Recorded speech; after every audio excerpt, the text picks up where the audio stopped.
মুসলমান ভাই রে, এই ঘটনা শুনে আপনারা হাসলেন। বলার উদ্দেশ্যে বন্ধ, আজকে যত আমরা এখানে লোকজন বসে আছি, বেয়াদবি হতে গেলে ছেলে ভাই মনে করে মাফ করবেন। মুসলমানের ঘরে জন্ম নিয়েছি, মুসলমানের ঘরে আমাদের জন্ম, আমরা শরীয়ত মানি, ইসলাম মানি। দেখবেন কত মুসলমান ভাই এমন আছেন, ওর গাঞ্জি জামা খুলে চেক করেন, কত ভাই এমন আছে বগলে লম্বা লম্বা হয়ে চলে গেছে। আছে না নেই? ইয়ার মানে বোঝা গেল এটা বাবার কমি আছে, এটা হলো বাবার ভুল।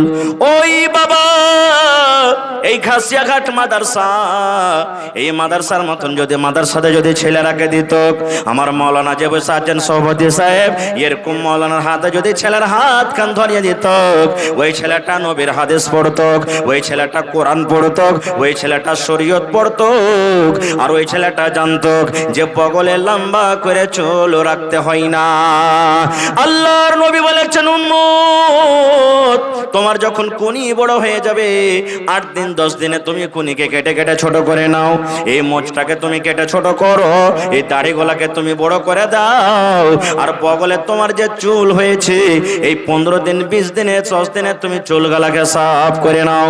নবী বলেছেন, উম্মত রে, নর হোক কিংবা নারী হোক, নাভির তলাতে নাভির নিচেতে সারামগার গোড়াতে যে চুলগুলা হয়, লজ্জাস্থানে যে চুলগুলা হয়, 40 দিনের আগে আগে কেটে আপনাকে সাফ করতে হবে।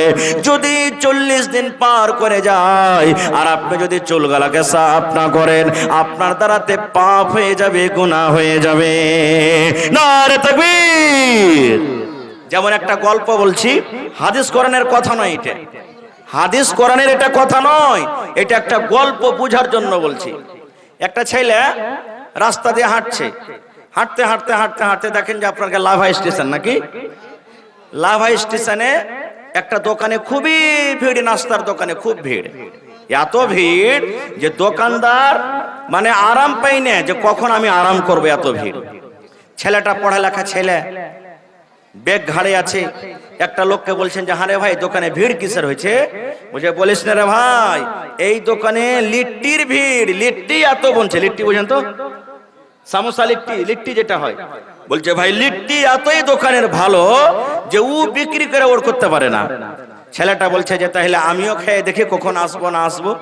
লিট্টির দোকানে ঢুকেছে, ঢুকে বেঞ্চ টেবিলে বসে বলছে যে, লিট্টিওয়ালা ভাই আমাকে একটা লিট্টি গেলা দাও তো। যারা হুঁশিয়ার মানুষ, পড়ালেখা বুদ্ধিজীবী মানুষ, খানা খাওয়ার আগে দেখবে যে খানাটা কেমন, কিছু নাই তো খানাতে। এবার যেমনই লিট্টিটা তার সামনে দিয়েছে ভাই, এবার লিট্টিটাকে যেমনই ভেঙেছে, দেখছে এখানটা চুল পেয়েছে, তো ওরকমটা কি পেয়েছে? চুল পেয়েছে। তখন বলছে ছেলেটা যে, ভাই কেমন লিট্টি দিলি রে ভাই, পাল্টে দে না, অন্য লিট্টি দে, এতে চুল আছে। ওই থালাটাকে হটিয়ে অন্য আরেকটা থালাতে আরেকটা লিট্টি দিয়েছে। দেখছে তো অত এখানটা এত বড় চুল লেগে আছে, এর মাথা খারাপ। বলছে, হ্যাঁ রে ভাই ভালো লিট্টি গেলা দেনা রে ভাই, কেমন তুই লিট্টি দিচ্ছিস, এতও যে চুল আছে। থালাখানটাকে হটিয়ে আবার একটা লিট্টি দিয়েছে। দেখছে তো অত এখানটা চুল লেগে আছে। এই ছেলেটা বলছে, শালা এর ফ্যাক্টরি দেখবো, ই কোন ফ্যাক্টরিতে লিট্টি হয় যে যেটাই পাচ্ছি ওইটাতেই চুল পাচ্ছি। আর সব মানুষেরা তো নিজের ধনে আছে, খেয়ে চলে যায়, খেয়ে চলে যায়। গরমের টাইম ভাই, 1 পা 2 পা করে হাঁটতে হাঁটতে হাঁটতে ভিতর দিকে চলে গেছে, যে জায়গাতে লিট্টি কড়াইতে হয়, চলে গেছে। যাওয়ার পর দেখছে গরমের টাইম, গরমের সময় লিট্টি যে বানায় একটাই মাত্র গাঞ্জি গায়ে দিয়ে আছে, এমনে রস চুইছে, এমনে রস চুইছে, রস মানে পাসিনা ঘাম চুইছে একবারে, কিছু কড়াইতে পড়ে গেছে, পড়বে না, কত মুছবে। এবারে দেখছে তা আশেপাশে আর কেউ মানুষ নাই, একটাই কিন্তু ওই লোকটা আছে। লোকটা যে আছে তো ওর এখানটা হাত কিন্তু ঠোঁটটা, হাত না এখান থেকে কাটা হাত, একটা হাত ভালো আছে আর একটা হলো ঠোঁটটা। আচ্ছা আপনারা বলেন তো, লিট্টি গোল হয় না লম্বা হয়? তো গোল করতে গেলে 2 হাতের দরকার আছে না 1 হাতের দরকার আছে? 2 হাত লাগবে না, লাগবে না? এই ছেলেটা মনে মনে বলছে যে, হবে ইয়ার হাত এখানটা কাটা আছে, ঠোঁটটা হয়ে, আর এখানটা হাতে লিট্টি গোল কেমন করে করছে, কিভাবে গোলটা করছে? দেখছি কি কেমন ভাবে লিট্টি করছে। আটা সানা আছে ভাই, তেল যখন গরম হয়ে গেছে, লিট্টি ছাড়বে, একটুখানি আটা লিয়ে বগলটাকে উঠিয়ে মারছে, দেবো না তেল ছাড়ছে। একটুখানি আটা লিয়ে ওপরে বগলটাকে মারছে, দেবো না তেল ছাড়ছে। এই দু চারটা যখন ছাড়া হয়েছে, সুবহানাল্লাহ, এই গরমের টাইম বগল খানটাকে এরকম ভাবে উঠিয়ে একবারে ঘাসার মাসার শুরু করে দিয়েছে। এবার ছেলেটা দেখছে তো ওর বগলে 3 ইঞ্চি 4 ইঞ্চি লম্বা লম্বা উলার খেড় লেগে আছে। তখন মনে মনে কইছে ছেলেটা যে আর লিট্টিতে চুল থাকবে না তো থাকবে কি থাকবে। কেন বললাম যে এখানে বাপের ভুল আছে, বাপের দোষ আছে। দেখবেন আগেকার মায়েরা খালারা আল্লাহর রহমতে এখন মেলা কিছু সহি কাজে আমরা করছি বা সুধরে গেছে। 10 বছর 15 বছর যত বাপজি পিন্ডালে মায়েরা খালারা আছেন, দেখবেন ছেলেরা যখন আইগিনাতে পেশাব করতে রাতের বেলা তিনি যেত, তখন ওরা একটা দোয়া শিখাইতো। ছেলেটা ঢুলছে, চোখ ঢুলমুল করছে, উল্টা পড়ছে সাইডে। এবার ছেলেটাকে মা মারতো কাকে এক হুড়া আর বলতো রে মোর বেটা মোর, দুয়া পড়না বিছানে কেন মুচ্ছিস। কি দোয়া শিখাইতো জানেন? 1 বাত্তা 2 বাত্তা 3 বাত্তা ঘর সুত্তা বাহির মত্তা। শেখাতো না 1 বাত্তা 2 বাত্তা 3 বাত্তা ঘর সুত্তা বাহির মত্তা। এই মুসলমান, ওই মা যদি জানতেন, ওই মা যদি পড়ালেখা হতো, ছেলেরাকে 1 বাত্তা 2 বাত্তা জীবনে শেখাতেন না। মা বলতেন আব্দুল্লাহ রে, এই আব্দুর রহমান, খালেদা, জায়েদা, হালেমা বেটিরে শোন, আল্লাহর নবী বলেছেন যখন তোমার পেশাব পায়খানার দরকার হবে, পেশাব পায়খানাতে বসার আগে আগে তোমাকে একটা দোয়া পড়িতে হবে। কি দোয়াটা? বিসমিল্লাহি আল্লাহুম্মা ইন্নী আউযু বিকা মিনাল খুবুসি ওয়াল খাবাইস। এটা না দোয়া? এটা না দোয়া? হ্যাঁ, সবাই জানি না এটা দোয়া, জানি না। এই দোয়া থেকে দূর আছি। কত লোককে ভাই দেখেছি দাঁড় হয়ে পেশাব করছে, এদিকে সিগারেট টানছে, তাও সিগারেট টানছে, বিড়ি টানছে, গল্প করছে। কত ভাইকে দেখেছি। ভাইরে, আমি কথাটাকে ওদিকে না দিয়ে লাইনে আসি যে মা বাপ যেমন হবে, ছেলেটা কত ভাইকে দেখবেন এই কথাটা বলবে, ওর যখন ব্রেন টনিক খাওয়ার মনে হবে। ব্রেন টনিক বুঝেন তো? জি না, ব্রেন টনিক ইয়ার নাম হলো, যাকে আমরা খাইনি বলি, ইয়ার নাম আমি ব্রেন টনিক রেখেছি। লিভার টনিক হয়, মেলাই টনিক হয়, ব্রেন টনিক। দেখবেন ভাইরা যারা খাইনি খেয়েছে না, এর ব্রেন কাজ করবে না, আমি নিয়ে এক চুটকি তখন দেখছি কাজ কেমন করে হয়েছে, দেখছি। এর নাম ব্রেন টনিক। কত ভাইকে দেখবেন ছেলেকে বলবে, নিজের সন্তানকে বলবে, এই আব্দুল্লাহ লাগা তো একবার দে, মশলা মালপানি গেলা লাগা একবার। কত ভাই বলবে, বেটারে ওই কুঠির ওপরে শিকার ওপরে বিড়ি থাওয়া আছে, একটা ধরিয়ে লিয়ে তো। ছেলেটা বিড়ি ধরাইতে পারে না। আব্বাজি কেমন করে ধরবে? আগুন নাই, দেড় সাল আর খ্যাপা, তোর হুঁশ বুদ্ধি কিছু নাই, এক টান দেনাবে আপনি ধরবে। এই যে দেখেন ভাই, ছেলেরাকে যদি এরকম আপনি ছোট থেকে এরকম যদি জ্ঞান বুদ্ধি দেন, ওই ছেলেটা বড় হয়ে আপনার মতন হবে না? হবে না? জোরে বলেন, হবে না? হবে না? ভাই মুসলমান, আল্লাহ বাচ্চারাকে কোনোদিন ছেলের কথা বলবো রে ভয়। আল্লাহ রাব্বুল আমিন পাক পবিত্র কিতাব কোরআনে বলেন, ওয়া কাযা রাব্বুকা আল্লা তা'বুদু ইল্লা ইয়াহু ওয়া বিল ওয়ালিদাইনি ইহসানা। আল্লাহ রাব্বুল আলামিন ফয়সালা করে দিয়েছেন। কে ফয়সালা করে দিয়েছেন? রে দুনিয়ার মানুষ, তোমরা এক আল্লাহর পূজা করো, এক আল্লাহর তোমরা ইবাদত করো, এক আল্লাহর বান্দেগি করো। এবার আল্লাহ রাব্বুল আলামিন বলেন, বান্দারে আল্লাহর ইবাদত বান্দেগি করার পর ওয়া বিল ওয়ালিদাইনি ইহসানা, তোমরা মা বাবার সাথে তোমরা ভালো ব্যবহার করো। মা বাবার সাথে ভালো ব্যবহার করো। প্রথমে আল্লাহর ইবাদত, দ্বিতীয় নম্বরে মা বাবার সাথে ভালো ব্যবহার। কখন ভালো ব্যবহার করতে হবে? কখন মা বাবার আপনার ব্যবহার খিদমতের দরকার? আপনার আব্বা খাটতে পারছেন, দোকানদারি করতে পারছেন, মাঠে চাষ করতে পারছেন, তখন যদি তার ইবাদত, তখন যদি তার খিদমত না করেন, তার কিছু যায় আসে না, কারণ খাটতে পারে। কিন্তু আপনার সাহারা, আপনার দরকার কখন আপনার আমার আব্বার, যখন অচাল হয়ে যাবে, খাটতে পারবে না, ওর পকেট খরচা আর জুটে না, দোকানে যেতে পারে না, চাষবাস করতে পারে না, তখন দরকার পড়বে। ভাই মুসলমান, আল্লাহ তাআলা সে কথাটা বলেন, ইম্মা ইয়াবলুগান্না ইনদাকাল কিবার আহাদুহুমা আও কিলাহুমা ফালা তাকুল লাহুমা উফফিন ওয়ালা তানহারহুমা। আল্লাহ রাব্বুল আলামিন বলেন, আরে দুনিয়ার মানুষ, মা বাপ তোমার বাড়িতে আছে, মা বাবার মধ্যে যখন দুইজন যখন বয়স্ক হয়ে যাবে, দুইজন যখন বুড়িয়ে যাবে, কিংবা দুজনের মধ্যে যখন একজন বুড়িয়ে যাবে, আল্লাহ রাব্বুল আলামিন বলেন, যখন তার সামনে তোমরা কথা বলবে, ধমক দিয়ে তুমি কথা বলিও না, ঝনকা মেরা তুমি কথা বলিও না। কেমন ভাবে কথা বলতে হবে? আল্লাহ রাব্বুল আলামিন বলেন, বান্দারে ওয়া কুল্লাহুমা কাওলান কারীমা, নরম করে কথা বলতে হবে। কেমন করে নরম করে কথা বলতে হবে? ধরেন আপনার মা বাড়িতে আছেন, মা কিংবা বাবা যদি বলেন, বেটারে ও আব্দুল্লাহ, আব্দুর রহমান, লাভার মার্কেট তুই চলে যাবি রে ধন, আমার জন্য দুটা মিষ্টি গলা নিয়ে আসিস রে বেটা, 1 কেজি আপেল নিয়ে আসিস, বেটারে আমার কাপড় ছিঁড়ে গেছে, একটা আমার জন্য কাপড় নিয়ে আসবি। যদি আব্বা বলে, বেটারি আমার লুঙ্গিটা ছিঁড়ে গেছে রে ধন, আমার জন্য একটা তুই সুন্দর লুঙ্গি নিয়ে আসবে, এই মতো যদি আমার আপনার আব্বা জান কোনো কথা বলেন, আল্লাহ বলেন, বান্দারে মা বাবার সাথে তুমি চোখ গরম করে কথা বলিও না, ধমক দিয়ে তুমি কথা বলিও না, পারবো না পারবো না পারবো না এভাবে তুমি বলিও না। তুমি যদি গরিব মানুষ হও, তোমার পকেটে যদি টাকা না থাকে, মাকে আদর করে সুন্দর করে বলো, মা গো, ও আমার আব্বা জান, 2 দিন আপনি থামেন, 3 দিন থামেন, 5 দিন থামেন, আপনার জন্য আমি সুন্দর একটা কাপড় নিয়ে আসবো, আপনার জন্য আমি মিষ্টি নিয়ে আসবো। এইভাবে সুন্দর করে মিষ্টি ভাবে কথা বলতে হবে। আল্লাহ রাব্বুল আলামিন বলেন, বান্দারে যেন তোমার কথা শুনে তোমার আব্বার কলিজাতে যেন ধাক্কা না লেগে যায়, যেন তোমার কথাটা শুনে তোমার মায়ের কলিজাতে যেন ধাক্কা না লেগে যায়।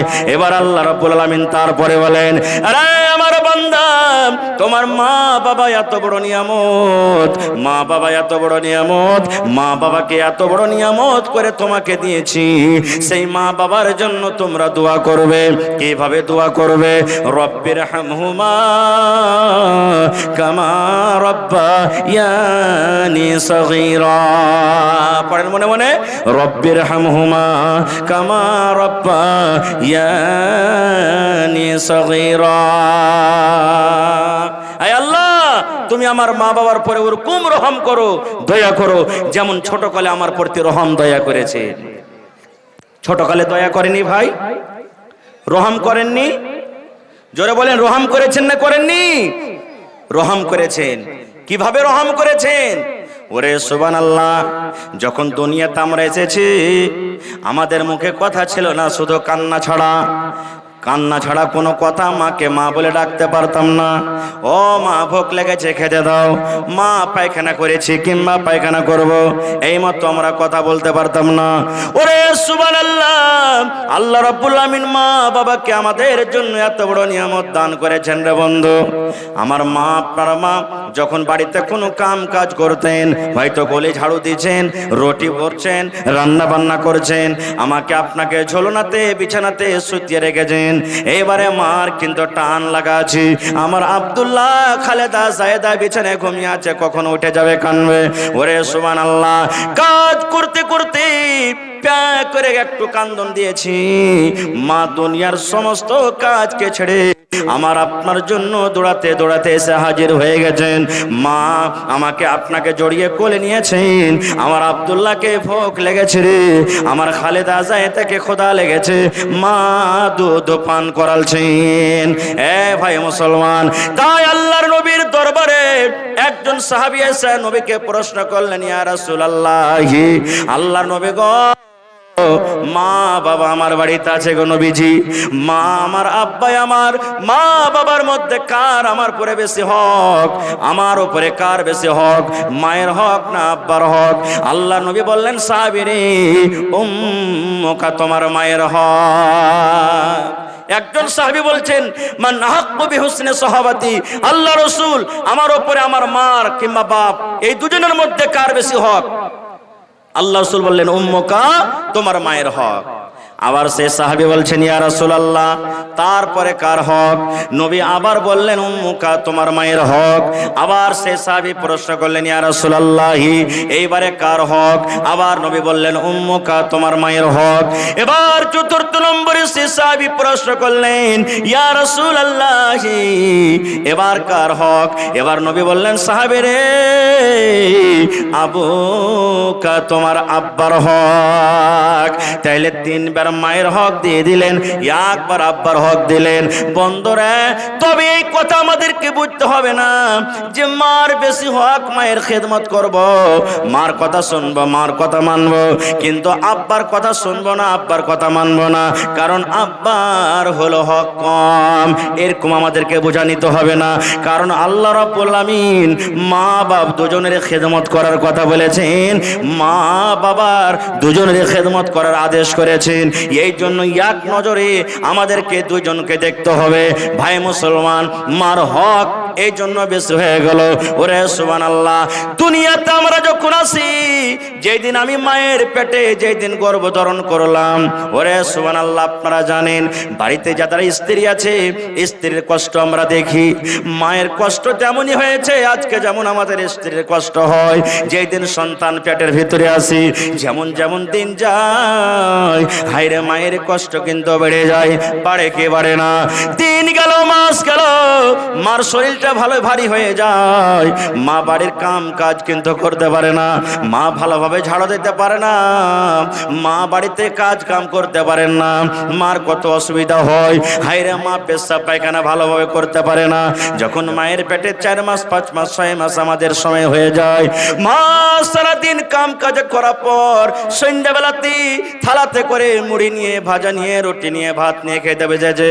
আল্লাহ রে আল্লাহ, এরকম টাইমে এরকম সময়তে সারাদিনের না খাওয়া মানুষ খেতে বসেছেন, মায়ের পেটে এমন একটা জোর করে ধাক্কা দিয়ে দিলাম, মায়ের পেটে পা দিয়ে এমন করে জোর করে একটা হোড়া দিয়ে দিলাম। হায়রে আমার দরদিনী মা, মা সারাদিনের কাজ করা মানুষ না খেয়ে মা চোখ দিয়ে ঝরঝর করে পানি ঝরাতে ঝরাতে মা শুয়ে গেলেন। শুধু তা নয় রে ভাই, যেদিন দুনিয়াতে আমরা এসেছি, হায় মায়ের কষ্ট এমন এক একটা ব্যথা আছে, মা দোয়া করেন আল্লাহ রে মরে যাওয়া ভালো, কিন্তু এরকম আর কষ্ট আমি সহ্য করতে পারি না রব্বুল আলামিন। মায়ের মরণ থাকে একদিকে, মায়ের জীবন থাকে একদিকে, এই মতো অবস্থাতে মা দোয়া করেন মাবুদ তুমি আমাকে যদি মওত করো আমি মরে যাব, দুনিয়া থেকে চলে যাব, কিন্তু আল্লাহ জি আমার সন্তানকে তুমি সহি সালামত রাখো। সুবহানাল্লাহ। এ ভাই মুসলমান, দুনিয়াতে এলাম, হাই মায়ের কষ্ট, মা রক্তে রক্তিত হয়ে গেলেন। এবার আমাকে জ্বর হইল, মায়ের দুধ পান করি, আমাকে জ্বর হলো, আপনাকে জ্বর হলো, পায়খানা লেগেছে, ডাক্তার বলছেন এ ছেলের মা তোমার ছেলেকে জ্বর হয়েছে, খবরদার রাতের বেলাতে ঠান্ডা পানি খাবে না, গরম পানি খেয়ে থাকবে। এই ছেলের মা তোমার ছেলেকে পায়খানা ধরে নিয়েছে, তুমি মাছ মাংস খাবে না, ডিম খাবে না, তোমাকে সাবকে দিয়ে তরকারি দিয়ে ভাত খেতে হবে।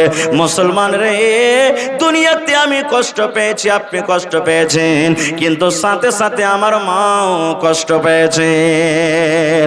মা ছাড়া দরদে হবে নাই রে দুনিয়ায়, মার মতো দরদে কেহ নাই, মা ছাড়া দরদে হবে নাই রে দুনিয়ায়, মার মতো দরদে কেহ নাই।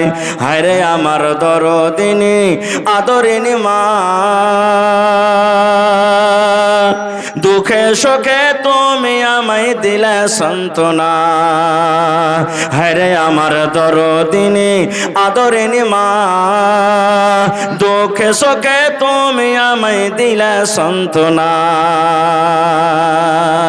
মায়ে বুকেতে জোড়াইয়া আমায় দিল সান্ত্বনা রে মাবুদ, মার মতন দরদে কেহ নাই, মা ছাড়া দরদে হবে নাই রে দুনিয়ায়, মার মতো দরদে কেহ নাই। আমি ব্যথা পাইলে দেখতাম মায়ের চোখে পানি, রাখতো সাদা কাছে কাছে ডাকতো জাদুমণি। আমি ব্যথা পাইলে দেখতাম মায়ের চোখে পানি, রাখতো সাদা কাছে কাছে ডাকতো জাদুমণি। মায়ে আমার জন্য করলো দোয়া আল্লাহর দরগায় রে দুনিয়ায়, মার মতো দরদে কেহ নাই, মা ছাড়া দরদে হবে নাই রে দুনিয়ায়, মার মতো দরদে কেহ নাই। ভাই মুসলমান, মার যদি খিদমত সেবা করেন আখিরাতে আল্লাহ তাআলা তো বদলা দিবেনই দিবেন, দুনিয়া তো আল্লাহ মুসিবত থেকে বাঁচিয়ে নেবেন। এটা বিশ্বাস রাখেন? বিশ্বাস আছে কি? এর প্রমাণ হাজী মাওলানা, এর কি প্রমাণ আছে? জি, বুখারী মুসলিমের হাদিস। হাদিসটা হলো খুবই লম্বা, শর্টে আমি 2 মিনিটে শেষ করব। আল্লাহর নবী বলেছেন তিনটা লোক রাস্তা দিয়ে হাঁটছেন, সাফার করছেন। কয়টা লোক ভাই? জোরে বলেন। তিনটা লোক রাস্তা দিয়ে হাঁটছেন।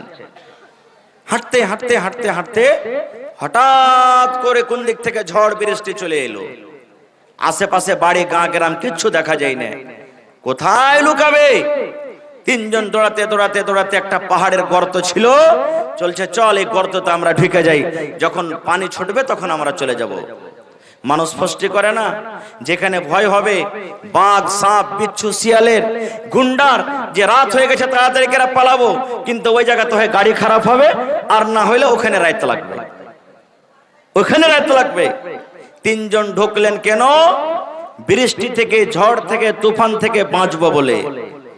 আল্লাহর নবী বলেছেন যেমনই তিনজন গর্তর ভিতরে ঢুকলো, ওরে সুবহানাল্লাহ, পাহাড় থেকে রে বন্ধু একটা পাথর, বড় ধরনের পাথর গড়তে গড়তে গড়তে গড়তে দেখবেন যেমন বাড়িতে মায়েরা খালারা ভাত রান্না করে হাঁড়ির ওপরে যেমন ঢাকনা দিয়ে দেয়, থালি দিয়ে দেয়, আপনারা কি বলেন?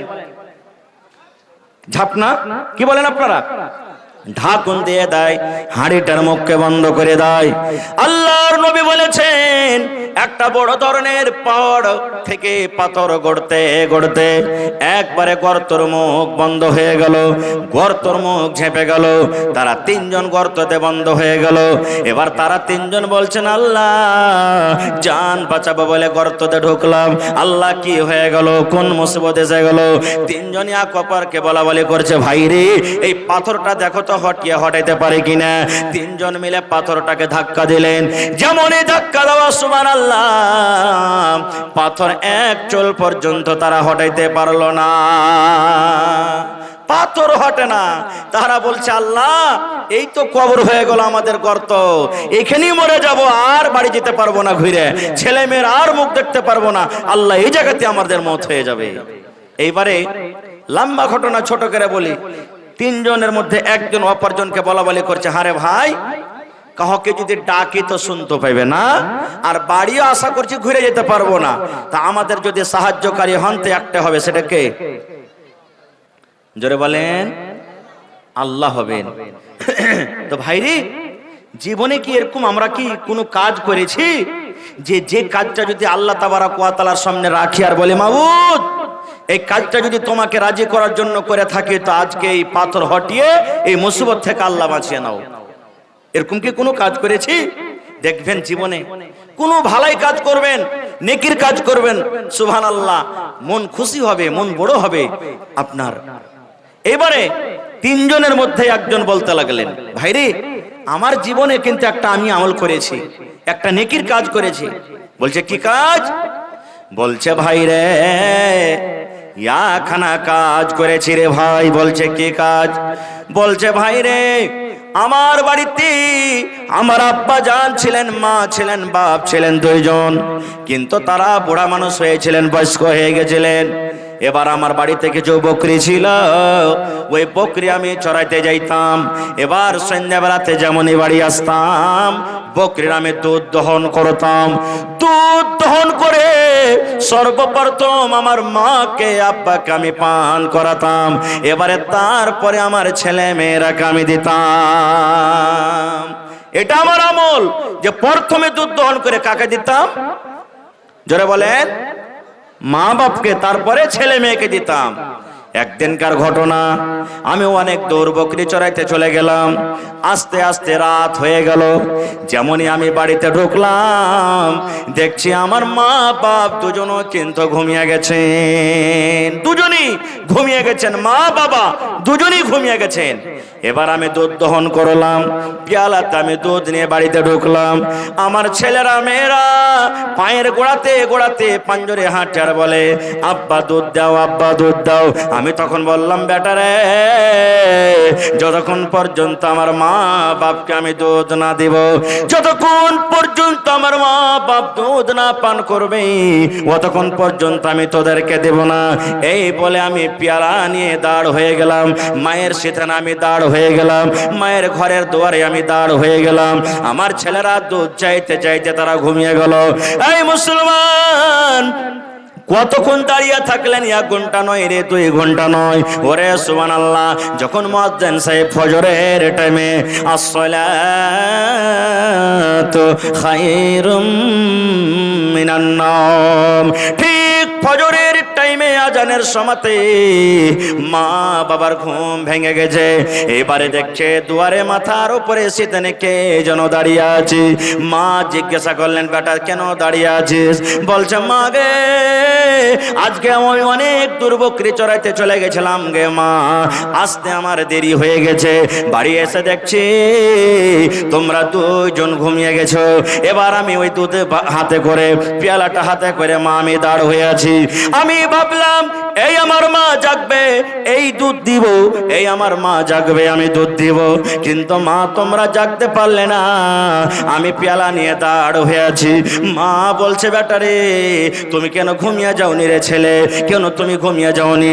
বলছে মা গে, এই জন্য আমি ঘুমাইনি গে মা, যদি রাতের বেলাতে ক্ষুধার কারণে যদি তোমরা আমাকে ডাকতে আব্দুল্লাহ, আব্দুর রহমান রে দুধ নিয়ে রে বেটা দুধ নিয়ে, আর আমি যদি ঘুমের অবস্থায় থাকতাম, আমি যদি জাগতে না পারতাম, তাহলে মা ওই টাইমে আল্লাহ রাব্বুল আমিন নারাজ হয়ে যেত আমার উপরে। আর আল্লাহ যার পরে নারাজ হয়ে যাবে, তার দুনিয়া আখিরাত বরবাদ হয়ে যাবে। এই জন্য মা আমি দুধের পেয়ালা নিয়ে দাঁড় হয়ে আছি। এবার সেই লোকটা বলছেন আমার মা খুশি হয়ে, আমার মা রাজি হয়ে আমাকে দোয়া দিলেন। কি দোয়া? আল্লাহ, আমার ছেলে আমার জন্য যা করেছে, আল্লাহ আমার ছেলে আমার জন্য রাত্রের বেলাতে যা আমার জন্য করেছে, আল্লাহ মা আমি খুশি হয়ে গেলাম, খুশি হয়ে গেলাম। আল্লাহ তুমি খুশি হয়ে যাও, আল্লাহ তুমি আমার ছেলের পরে রাজি হয়ে যাও।